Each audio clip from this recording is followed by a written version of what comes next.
Stop using performance improvement plans. They're just slow motion firings and corporate BS. Now, I've seen PIPs be thrown around and used by companies for so many years, guys, and they're never effective. And they're not effective for a different reason than people think.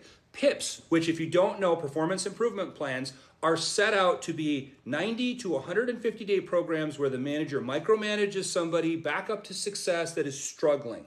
What's the problem with these? How do these fail and why aren't they effective? They actually fail, and believe me, I've been in HR for over 20 years, because the manager doesn't keep up with all the dates. So let's say the manager meets with somebody at day 60 and day 30, day 60. And then they don't meet with them at day 90, and then they fire them at day 120. So you know what that person's going to say? You never even met with me in the last month of my PIP to be able to run through it, to help me, coach me back up to be effective. So then the company has culpability and liability because they didn't do their job as part of the process. And that's how I've seen PIPs fail over and over throughout the years and given employees a way to argue back out of them. And they're just ineffective nonsense. It does not take 120 days to remove somebody from employment if they are not performing. I will give you the simplest system anybody has ever used. Number one, you should have a time period that you look back on their performance.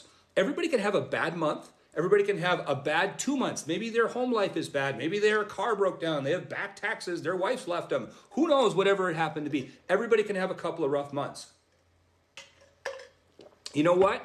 You do 90 days because you go back and you go 90 days of employment is enough time to look at somebody's actions and see if there's a pattern there. So if you go back 90 days and you go, you know what, Bob's really had a rough 90 days here. He's trending downward and it's not good and he's not getting his job done. Then you sit down with Bob and you give him a verbal warning. And the verbal warning is very simple. I'm sure Bob is not bad at every single thing that he does. So you actually start by making him feel like a human being. You say, Bob, you're doing great at A, B, and C. We are not on the same page on D, E, and F. And these are the two corrections that you need to make. It's that simple. That's the verbal. Does that suck that bad? No. Okay, I'm doing good at some stuff I'm not quite keeping track on. Here's exactly what I need to do. Then you say to Bob, we're going to meet back here exactly in 30 days. Bob, today's the 30th. We're going to be back on the 30th of next month.